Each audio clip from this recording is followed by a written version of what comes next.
environ 70% des virus. Et ces animaux aussi constituent une source considérable de virus zoonotiques, c'est-à-dire des virus qui sont transmis de l'animal à l'homme, comme l'indiquent ces quelques titres d'articles scientifiques sur la diapositive. Et à cet effet, le diagramme qui est présent indique que près d'environ 70% de la totalité des virus qui ont été détectés chez ces animaux sont effectivement zoonotiques, c'est-à-dire que se sont transmis ou se transmettent à l'homme, une valeur bien plus importante que ce qu'on peut observer chez les autres mammifères. Et la situation est beaucoup plus édifiante concernant les coronavirus. En effet, plus de 90% des animaux chez qui on a trouvé des séquences de coronavirus sont en réalité des chauves-souris. Alors, un certain nombre d'hypothèses ont été émises pour expliquer cette propension à héberger un si grand nombre de virus. Et parmi lesquels, bien évidemment, on l'a évoqué tout à l'heure, l'état de torpeur, qui permettrait en fait de maintenir la réplication virale à des taux faibles pendant de très très très longues périodes. Également aussi une production basale de cytokines pro-inflammatoires et de chimiokines importante, c'est-à-dire avant l'infection, en tout cas bien supérieure à ce qu'on peut observer chez les autres mammifères. Et enfin, ces animaux mettent en jeu des mécanismes qui contrebalancent les effets négatifs de ces cytokines pro-inflammatoires, tels que la production rapide de cytokines, à cette fois-ci anti-inflammatoires, et également la mise en jeu de mécanismes de ce qu'on appelle de réparation d'ADN ou d'autophagie qui permet à la cellule de survivre et ne pas être détruite sous l'effet des molécules pro-inflammatoires de manière générale. Et on pense, on l'a plus ou moins montré, que ces mécanismes de rétrocontrôle de la réponse inflammatoire seraient une conséquence directe de l'adaptation de ces animaux au vol. Alors, maintenant, on a observé, ce qui est très, très remarquable, que 75%, c'est-à-dire les 3/4 de tous les virus qui ont été détectés chez les chauves-souris, appartiennent seulement à 4 familles virales. 4 familles, donc c'est très peu.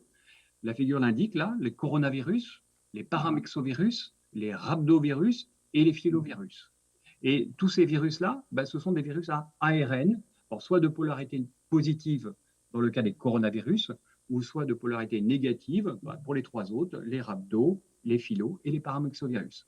Alors donc maintenant, à partir de ce moment-là, on va se focaliser ici, dans le cadre de cette présentation, sur ces 4 familles virales et s'intéresser plus spécifiquement à l'intérieur de ces familles virales à des virus qui se sont déjà montrés pathogènes pour l'homme. Et tous ces virus ont un point commun, c'est qu'ils sont généralement transmis à l'homme par l'intermédiaire d'autres espèces animales, comme si elles jouaient en fait en quelque sorte un pont ou un relais entre ces animaux, les chauves-souris et l'homme. Chez les rhabdovirus, on connaît tous le virus de la rage, qui provoque en fait des encéphalites aiguës qui sont transmis par le renard et le chien.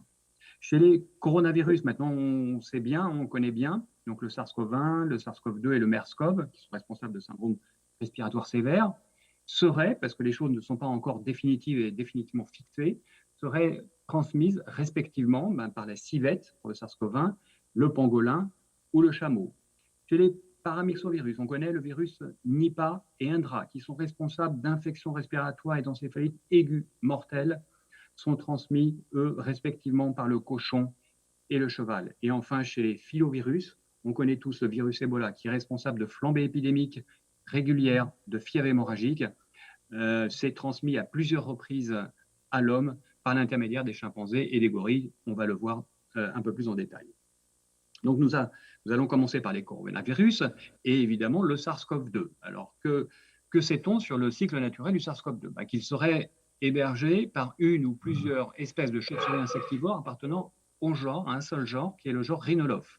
Ensuite, plusieurs incertitudes subsistent quant aux modalités de transmission de contamination de l'homme, qui a pu se contaminer soit directement auprès de ces chauves-souris ou soit indirectement par l'intermédiaire d'autres espèces animales. Alors même si un certain nombre, plusieurs espèces animales ont pu être suspectées, notamment sur la base d'indices épidémiologiques, le pangolin, on l'a vu tout à l'heure, chez qui on a pu détecter des séquences virales très proches du SARS-CoV-2, reste quand même à l'heure actuelle la piste la plus sérieuse.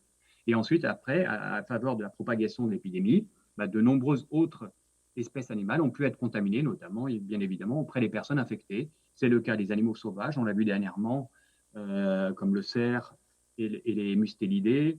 C'est le cas des animaux exotiques détenus en captivité, comme le lion, le tigre, le puma, le gorille. C'est le cas également des animaux de compagnie, le chien, le chat, le hamster, le lapin, sur lesquels on a beaucoup travaillé et publié. Voici quelques exemples d'articles. Et enfin, c'est le cas également des animaux d'élevage, avec le vison et le furet. Alors, pour terminer le chapitre sur les coronavirus, juste quelques mots sur une étude que l'on a menée sur environ 2000 échantillons de guano qui ont été collectés au Gabon entre 2009 et 2015, et à partir desquels, évidemment, on a recherché des séquences génomiques de coronavirus. Donc, vous voyez, une étude qui s'est réalisée bien avant l'apparition de l'épidémie de Covid-19. Eh ben, on a obtenu de nombreux résultats qui ont été publiés, et parmi l'ensemble de tous ces résultats, bon, je ne vais citer que 2-3 résultats les plus significatifs et qui intéressent directement cette présentation, et donc à savoir la détection de nombreux coronavirus chez 4 espèces de chauves-souris insectivores, mais qui n'appartiennent pas au genre Rhinolophe. Donc, c'est d'autres chauves-souris, dont voici ici les photos. Et parmi ces nombreux coronavirus, ben, on a détecté plusieurs appartenant au fameux groupe des SARS coronavirus, hein, qui ont été responsables donc, de grandes épidémies chez l'homme, on l'a vu tout à l'heure. Et donc, l'ensemble des données qui ont été publiées ben, dans cet article eh ben, montraient, alertaient déjà à l'époque sur le risque zoonotique élevé que représentait cette famille virale pour l'homme et puis pour l'humanité. Deuxième famille virale, les paramyxovirus. Alors, ils constituent une vaste famille virale très diversifiée qui comprend 7 genres, dont 6 genres contiennent des virus qui infectent l'homme et qui provoquent des formes cliniques, des syndromes cliniques variés, incluant des formes respiratoires, digestives, neurologiques ou simplement fébriles. Ces virus également infectent une très grande diversité d'espèces animales et tous les genres sont concernés. Et parmi ces 7 genres viraux, 3 genres contiennent des virus qui ont pour réservoir des chauves-souris, mais cette fois-ci pas des chauves-souris insectivores, des chauves-souris frugivores. Alors nous, afin de mieux comprendre l'implication de ces micro-mammifères, c'est-à-dire les chauves-souris et les rongeurs, dans la structuration de cette famille virale et dans son évolution, on a recherché les séquences virales, là cette fois-ci, dans les organes d'environ 5000 chauves-souris de 86 espèces différentes, 4000 rongeurs de 33 espèces différentes, qui ont été collectés dans 15 sites différents répartis sur les 4 continents.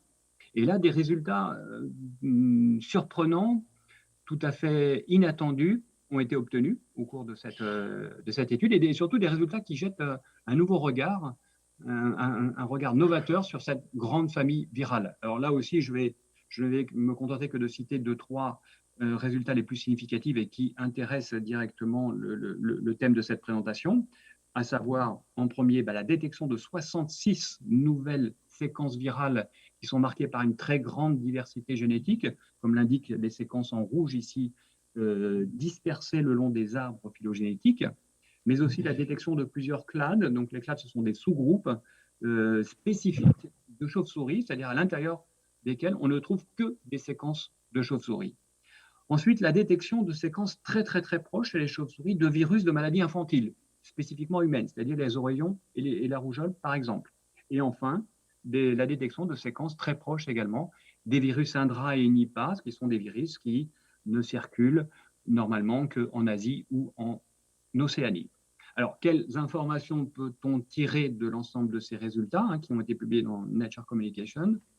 Que peut-être, probablement même, les paramyxovirus étaient à l'origine des virus exclusivement spécifiques de chauves-souris et qui, au fil de l'évolution, qui se sont transmis puis adaptés à une très grande diversité d'espèces animales, dont l'homme, bien entendu. Deuxième point qu'on peut retenir, c'est que la proximité, la grande proximité de certaines séquences qu'on a trouvées chez les chauves-souris avec les virus de la rougeole et des oreillons, par exemple, suggère l'existence probable de réservoirs animaux vis-à-vis de ces maladies. Et si c'était le cas, cela contrarierait évidemment le processus d'éradication de ces maladies infantiles sous l'effet principalement de la vaccination. Enfin, je vais terminer ce chapitre des paramyxovirus en évoquant les différentes modalités de transmission des virus Nipah à l'homme. L'homme peut se contaminer de manière différente, soit de manière directe auprès des fruits ou des produits dérivés des fruits, comme le vin de palme par exemple, qui ont été souillés par de l'urine, de la salive ou du sang de chauves-souris infectées, ou alors, on l'a vu tout à l'heure brièvement, l'homme peut se contaminer de manière indirecte via des espèces animales intermédiaires. Donc, il s'agit du cochon dans le cas du virus Nipah et du cheval dans le cas du virus Indra. Et enfin, je vais terminer cette présentation en évoquant le virus Ebola, par le virus Ebola. Alors, il faut savoir que la recherche du réservoir du virus Ebola est une très longue histoire qui date déjà maintenant de plus de 50 ans et qui n'est pas encore totalement élucidée, et ce, malgré les analyses de plus de 10 000 échantillons d'animaux qui ont été collectés depuis 1976, donc depuis la première épidémie, dans de nombreuses régions du continent africain, qui n'ont donné que des résultats négatifs. Et ce, également, malgré les nombreuses infections expérimentales d'une grande diversité d'espèces animales, vertébrées, non vertébrées, reptiles, etc., mais aussi des espèces végétales qui se sont toutes révélées infructueuses. Alors nous, qu'avons-nous fait? Eh bien, pendant les épidémies de 2001-2003 qui ont sévi dans le nord-est du Gabon, eh bien, on a réalisé des captures d'animaux à proximité immédiate des carcasses de grands singes qui étaient infectés par le virus Ebola. Et le plus tôt possible après leur découverte. Et ceci, avec ceci, on était persuadé d'être au plus proche de la circulation du virus dans la faune animale. Et donc, pendant cette période-là, on a pu capturer environ 1000 animaux. On a réalisé les autopsies sur place tout de suite pour éviter évidemment tout ce qui est étape de congélation. On a prélevé les organes internes et ensuite, on a réalisé tout un tas d'analyses en laboratoire pendant plusieurs mois. Et bien, sur la base de résultats, d'analyses sérologiques et d'analyses en biologie moléculaire, on a pu mettre en évidence plusieurs animaux infectés par le virus Ebola et les animaux qui appartenaient au total à 3 espèces de chauves-souris frugivores, dont voici une ici, qui n'est pas très jolie, hein, Hypsignathus monstrosus.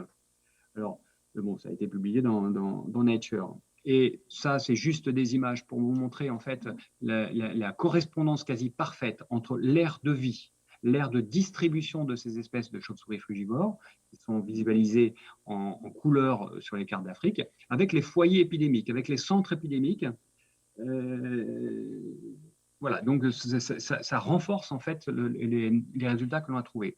Et pour renforcer encore plus, eh ben, nous avons mené une vaste enquête sérologique au cours de laquelle on a détecté les IgG spécifiques anti-Ebola à partir de environ 2000 échantillons sanguins qui ont été collectés au Gabon entre 2003 et 2008. Et nous avons obtenu des prévalences relativement élevées, comprises entre 3 et 8%. Et ces résultats indiquent donc bien que le virus circule de manière continue, permanente au sein de ces populations de chauves-souris, à des taux évidemment différents, et évidemment confirme encore une fois de plus le statut de réservoir que ces espèces peuvent jouer vis-à-vis du virus Ebola. Alors pour terminer, il fallait évidemment réfléchir sur les différents modes de transmission du virus de ces animaux, des chauves-souris, à l'homme. Et d'abord, on a mis en évidence l'existence d'une transmission directe. En effet, sur la base d'une longue étude que j'ai pu mener au cours d'une épidémie qui a sévi dans la province du Kasaï occidental en République démocratique du Congo, j'ai pu remonter toute la chaîne épidémique jusqu'au cas primaire. Donc le cas primaire, en fait, c'est la première personne infectée auprès d'une source animale, hein, ce qui est différent du cas index. Donc le cas primaire. Et ce cas primaire, dans ce cas précis, bah, c'était un chasseur qui avait tué et tué des chauves-souris. En effet, chaque année, des gigantesques colonies de millions d'individus ont l'habitude de migrer du nord vers le sud du continent africain, le long du fleuve Congo, le grand fleuve Congo, puis après des affluents subséquents. Et au cours de cette migration, en fait, ces animaux ont l'habitude de séjourner, toujours la même période, pendant environ un mois, dans une immense palmeraie abandonnée pour consommer des noix de palme. Et bien, pendant cette période-là, ces animaux constituent la source animale d'origine animale exclusive des habitants des villages qui vivent à proximité de cette palmeraie, et donc des habitants des villages de la zone épidémique qui chassent ces animaux, qui les tuent par centaines, voire par milliers chaque jour pour les consommer et les vendre dans les marchés des villages. Et donc le virus Ebola se serait transmis lors de la manipulation de ces animaux, des animaux tués, et contact direct avec le sang des animaux, comme l'indique là, le montre la photo en bas de cette diapositive. Et on a mis en évidence également l'existence d'une transmission indirecte cette fois-ci. En effet, parallèlement, simultanément à tout l'ensemble des épidémies qui ont touché la région frontalière, cette fois-ci du Gabon et du Congo, entre 2001 et 2005, on a observé de très grandes mortalités animales qui ont touché principalement et massivement les grands singes, c'est-à-dire les chimpanzés et les gorilles. Alors, sur la base d'enquêtes de terrain que nous avons menées, sur la base également d'analyses de laboratoire, essentiellement d'immunohistochimie et de biologie moléculaire, qui ont été effectuées sur des tissus que nous avons collectés sur les carcasses trouvées dans la forêt, on a pu mettre en évidence que ces animaux étaient bel et bien infectés par le virus Ebola. Ensuite, l'analyse phylogénétique que l'on a faite indique une très grande proximité entre les séquences du virus trouvées chez ces animaux et les séquences du virus détectées, caractérisées chez les patients des épidémies qui sévissaient au même moment. Et donc, l'ensemble de ces informations nous permet de proposer une synthèse schématique du cycle naturel du virus Ebola. Ce virus a pour milieu naturel les régions des forêts tropicales humides d'Afrique. Il est hébergé par plusieurs chauves-souris frugivores qui en constituent bien évidemment le réservoir. Et l'homme donc peut se contaminer de deux manières différentes, soit directement lors de la manipulation des chauves-souris et contact direct avec le sang, on l'a vu tout à l'heure, ou soit indirectement par l'intermédiaire d'autres espèces animales, et principalement les chimpanzés et les gorilles. Et là, l'homme se contamine lors de la manipulation de carcasses d'animaux morts et infectés par le virus Ebola. Et enfin, je vais terminer cette présentation quand même par évoquer les différentes actions qui peuvent être mises en œuvre pour lutter contre les émergences futures de virus de ces animaux-là à l'homme.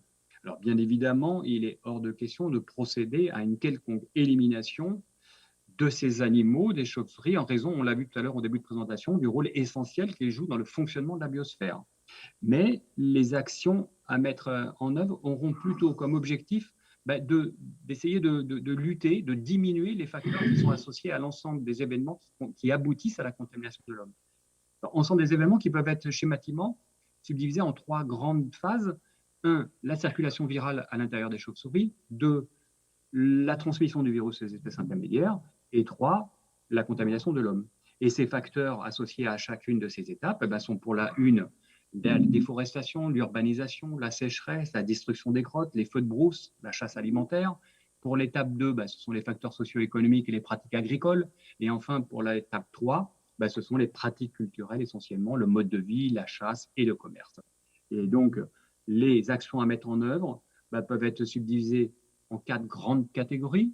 Des actions de développement qui intègrent le soutien, le développement alimentaire, le développement de l'agriculture et de l'élevage, la mise en place d'une politique de désenclavement des villages et d'une urbanisation réfléchie et adaptée. Des actions de régulation qui font appel à une législation et une régulation de l'exploitation forestière qui tend à être anarchique dans ces régions-là. Et enfin, de manière beaucoup plus générale, bien évidemment, la lutte contre le dérèglement climatique. Des actions de communication aussi, qui auront pour objectif de sensibiliser les populations sur les facteurs de risque de ces animaux et sur les premières mesures à mettre en œuvre en cas d'événements infectieux inhabituels. Et enfin, bien évidemment, des actions de recherche qui devront renforcer, améliorer les connaissances sur le métabolisme et l'immunologie des chauves-souris, améliorer également les méthodes de détection, de caractérisation des virus et une mise en place d'une méthodologie pour évaluer rapidement et complètement le potentiel zoonotique des virus hébergés par les chauves-souris. La présentation est terminée. Je vous remercie.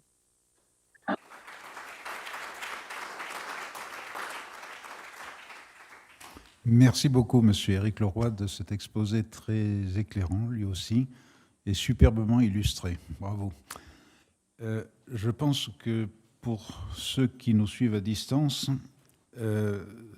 cet exposé répond à 2 aspects. D'abord, éclairer des scientifiques sur l'état des connaissances dans ce domaine-là. D'autre part, faire passer un message qui soit compréhensible pour le plus grand nombre.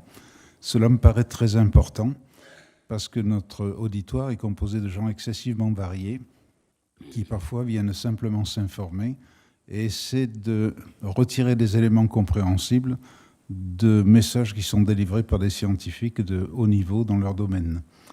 Merci beaucoup en tout cas. Alors, est-ce qu'il y a des questions dans la salle? Nous avons... Alors, Avant que vous n'ayez le micro, je voudrais remercier celui qui le tient, c'est M. Philippe Sansonetti.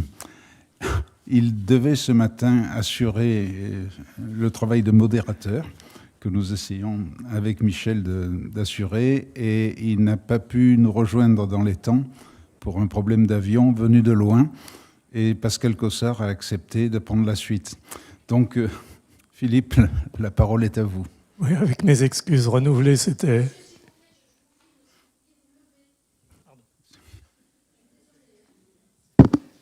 Comme j'ai un handicap visuel, je n'ai pas vu le panneau, excusez-moi. Non, mon premier mot, c'était de vous présenter toutes mes excuses pour mon absence involontaire de ce matin.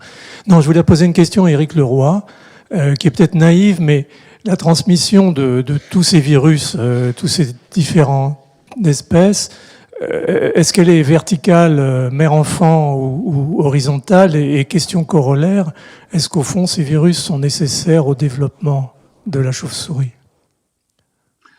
Alors, donc la première partie de la question, c'est les modes de transmission. Alors, il y a deux types de modes de transmission, les transmissions de ces animaux à l'homme et les modes de transmission à l'intérieur, entre animaux, donc intraspécifiques.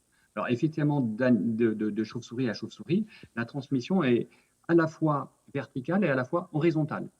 Horizontale, surtout au moment des luttes de mâles, parce que vous savez que ces animaux, ils fonctionnent en sorte d'harem, donc il y a un mâle pour un grand nombre de femelles, et c'est le mâle en fait qui insémine toutes les femelles. Et au bout d'un certain nombre d'années, les jeunes mâles qui sont issus commencent à vouloir prendre le pouvoir, et donc là ils se battent. Donc là il y a des transmissions, les transmissions horizontales s'effectuent essentiellement de mâle à mâle à ce moment-là. Et effectivement, le mode de transmission intraspécifique, donc entre chauves-souris, le plus important, c'est la voie verticale. Donc la voie verticale, soit évidemment par le transfert intraplacentaire ou au moment de l'allaitement. En revanche, pour les transmissions de l'animal à l'homme, il s'agit essentiellement d'une transmission horizontale. On l'a vu tout à l'heure, alors soit directe ou soit indirecte. Alors soit direct, on l'a vu tout à l'heure, les gens qui touchent le sang de ces animaux, ou soit indirect, par l'intermédiaire peut-être de la salive qui est déposée sur les fruits et qui sont mangés en même temps par les villageois ou les grands singes, ou d'autres types de mécanismes comme ça. Voilà, donc il faut bien distinguer. Maintenant, la deuxième partie de la question, c'est l'utilité. Alors, l'utilité, c'est beaucoup dire, mais effectivement, c'est étrange. Et il s'opère, en fait, en quelque sorte, une sorte de symbiose entre ces animaux et puis les virus. Car on a constaté, alors j'ai développé sur une diapo très, très rapidement les mécanismes physiologiques très, très, très, très particuliers, voire uniques dans le monde, des animaux, qui leur permettent en fait de contrôler les virus les plus pathogènes. On s'aperçoit que quand même la plupart des virus très très pathogènes, très dangereux pour l'homme, sont hébergés par les chauves-souris. J'ai cité que tous les virus que j'ai cités, hormis évidemment les coronavirus qui sont peu pathogènes, mais eux qui ont une grande diffusion, tous les autres virus sont des virus extrêmement pathogènes avec un taux de mortalité très important. Et ces animaux-là, les chauves-souris, sont capables, ont la possibilité, des caractéristiques physiologiques et immunitaires pour contrôler en fait ces virus par tous les mécanismes adaptatifs qui proviennent essentiellement du vol. Le vol est très très consommateur d'énergie et qui est caractéristique de ces mammifères. Alors maintenant, voilà. Alors, est-ce qu'on peut en tirer? Il y a une symbiose qui se fait, ça c'est clair. Est-ce qu'on peut dire maintenant aller beaucoup plus loin et dire qu'il y a un intérêt mutuel? Bon, là c'est difficile de franchir ce pas. Bien, merci beaucoup. Il y avait une question à ma gauche, donc Michel. Oui, et une petite question peut-être aussi naïve d'ailleurs, mais qui rejoint la transmission. Avec le coronavirus, on a parlé de charge virale. Au moment où la transmission est faite à l'animal, est-ce que l'on connaît la charge virale qui risque d'être transmise à l'homme? Alors oui, tout à fait. Ça, c'est aussi un élément important dans la probabilité de transmission. Donc, en fait, la probabilité de transmission, c'est-à-dire qu'une personne soit infectée lorsqu'il est en contact avec un animal infecté, on appelle en épidémiologie, on appelle ça le taux d'attaque. Et le taux d'attaque, il n'est jamais de 100%. C'est-à-dire qu'on n'a jamais 100% de chance d'être infecté lorsqu'on touche même une autre personne ou un animal infecté. Et donc là, il y a un certain nombre de paramètres qui rentrent en ligne de compte. Et donc, le paramètre charge virale rentre en ligne de compte, bien évidemment, est un facteur très important, au même titre que d'autres facteurs favorisants, comme la présence, si c'est mode par contact, comme le virus Ebola, par exemple, la présence de cicatrices ou de plaies au niveau de la main, ça va être un facteur favorisant parce que le virus va pouvoir pénétrer et directement dans la circulation sanguine et va s'affranchir de la barrière, la première barrière de défense qui est la peau. Et donc, la charge virale est effectivement important. Et c'est pour ça que les taux d'attaque, c'est-à-dire la probabilité de transmission d'une personne malade vers une autre personne malade, est beaucoup plus importante parce que la personne malade, elle va avoir des quantités de virus très importantes dans le sang. Hein, juste à titre indicatif, un patient atteint du virus Ebola peut aller jusqu'à 1 milliard de particules virales par millilitre de sang. Donc, une charge virale extrêmement importante. Chose qu'on n'a pas chez les animaux. Les animaux vivent, on l'a dit tout à l'heure, plus ou moins en symbiose avec son virus. Donc, évidemment, le virus ne doit pas se répliquer, il ne doit pas être en grande quantité, sinon il va créer des dégâts. Et là, je ne veux pas faire du finalisme primaire, mais s'il y a un équilibre entre les deux, ça veut dire que le virus se développe, se réplique juste un peu, mais pas trop. Et donc, ça veut dire que s'il ne se développe pas trop, ça veut dire que la charge virale est très, très faible. Et donc, la probabilité de transmission à l'homme à partir d'un réservoir est évidemment beaucoup plus faible.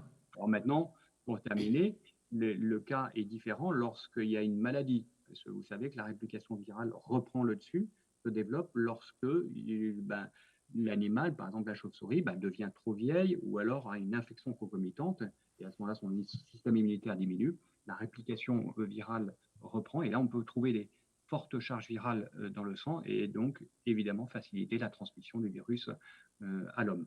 Donc oui, pour répondre directement à votre question, la charge virale est importante. Bien, merci beaucoup Éric Leroy. Je suis désolé, il y a d'autres questions. Allez, une dernière question rapidement, s'il vous plaît.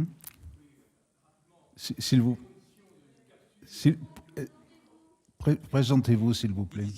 Est-ce que les conditions de capture des chauves-souris sur les mers chauves sauvages augmentent la charge virale? Et deuxième question, quels sont les éléments pour une transmission directe à l'homme à partir de vos connaissances sur les chauves-souris frugivores? C'est la question que tout le monde se pose, bien sûr. Exactement. Alors, je n'ai pas entendu la deuxième partie, il y a eu des frottements. C'était quelle était, au fond, votre connaissance sur, comme l'Ebola, la transmission directe des coronavirus de chauves-souris frugivores à l'homme, sans passer par un animal intermédiaire qu'on n'a pas retrouvé encore? Oui, alors, donc déjà, la première question, c'est les captures. Non, les captures n'influencent pas parce que c'est trop rapide. La réplication, la reprise d'une réplication virale, donc du développement des virus pour atteindre des quantités relativement importantes, c'est quand même un phénomène qui est assez long, enfin en tout cas qui s'effectue sur plusieurs jours.